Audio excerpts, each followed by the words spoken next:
Hey, Wheeling High School. Mr. Janu here from Elk Grove High School.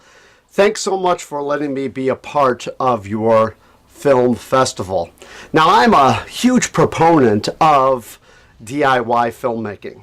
And tonight I am going to talk to you about one of the oldest effects in the history of film. And this is something you can do on a very limited budget. I'm talking, of course, about chroma key, otherwise known as green screen, blue screen, matting. It is one of the oldest special effects in the history of film. Today it's done with computers, and it's relatively easy. But the same concept that the computers do today was done by hand and pioneered well over 100 years ago in some of the very first films. Georges Méliès, a French filmmaker, he made the film Travel to the Moon. Some of the first special effects in film were pioneered by him. He used this technique often, as you could see in this clip of his film about severed heads.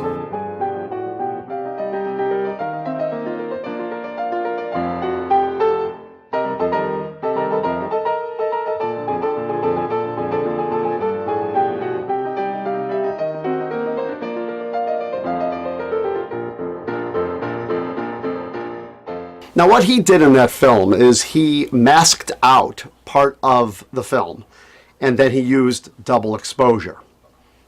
Now, that's been done for years, masking out film and then using a painting, a matte painting, to make up the difference, which allowed for using art instead of building huge sets. Of course, chroma key you see every day on the news. The weather person stands in front of a green screen and points out the weather on a map. That, of course, is not there. Now, today it is the most used special effect. In fact, you can't go a day without seeing this effect on TV or in the movies. Most productions have some type of green screen effect. It's just cheaper. And the way computers are today, it is very practical and very efficient. Take a look at this. You may recognize some of these clips.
this is some pretty easy stuff to do. And all you need is a camera, of course, some household lights, editing software, and a green screen.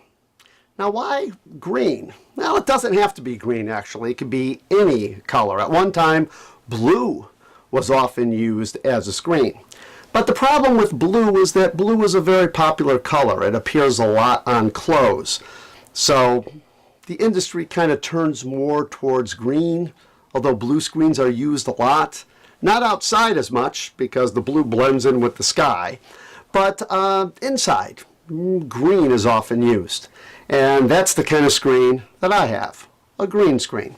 Here, let me show you my setup here. I'm going to start filming on my phone, and so you could see, the setup that I have here. There we go.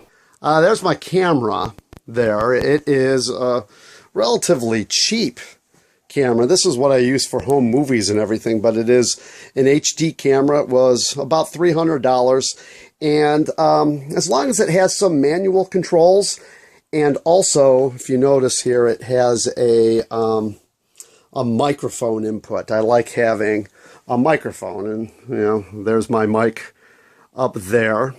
And then I've got, a light there, and over here's my green screen.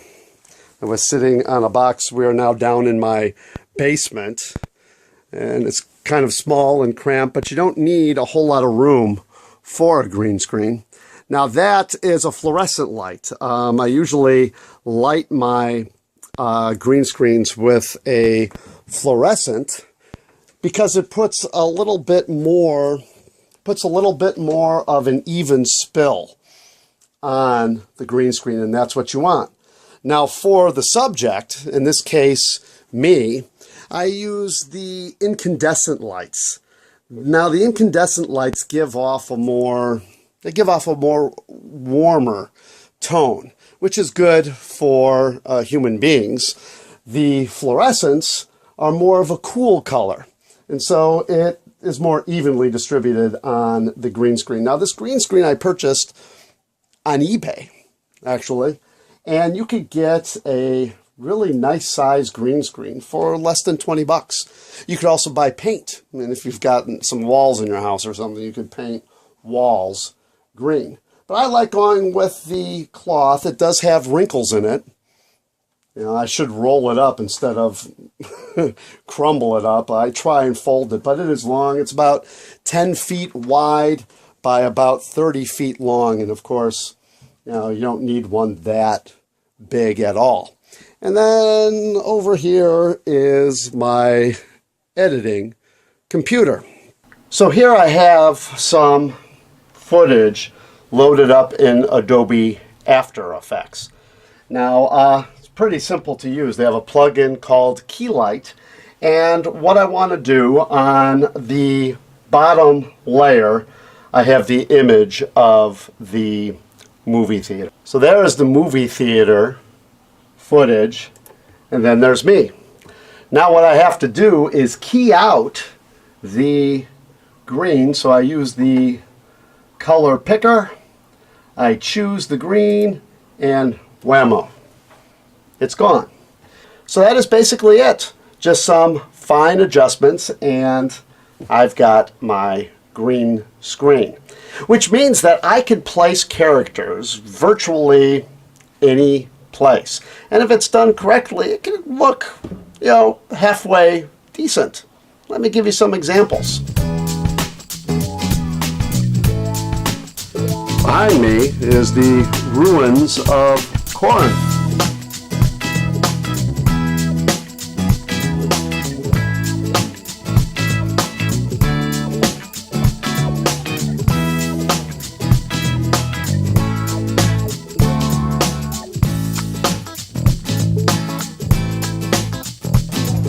The Incas made Machu Picchu what it is. It's one of my favorite places to visit, even though I'm not here.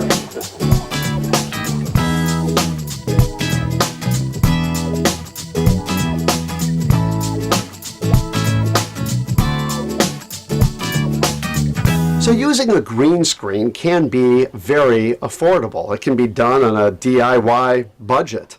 And here's the thing. All it takes is a little practice and it could be perfected and you could get professional results. The most expensive thing is the editing software. You know, if you got a camera and you get some paint or some fabric, and you could use any type of household lights, and you've got yourself a green screen. Now here's a DIY tip. If you want some expensive software, you could always use the trial versions of the software. Most software, you could download the trial versions, and there are full, complete versions that you could use for a number of days. And Adobe, which makes the Premiere and After Effects software, stuff that I use, you could actually rent the software on a monthly basis. So if you don't want to pay full price for a software, you can budget amount of time that you would need and pay just as much as you need. Hey, are you done yet? Yeah. Come on, you're sitting here yapping. Guess I am. I want to watch the show. Okay. Okay. Calm down. Very good. Calm down, buddy. Some people. Well, I hope you enjoyed this edition of DIY Filmmaking. Take care. All right, you happy now? All right, let's watch the show. Jeez.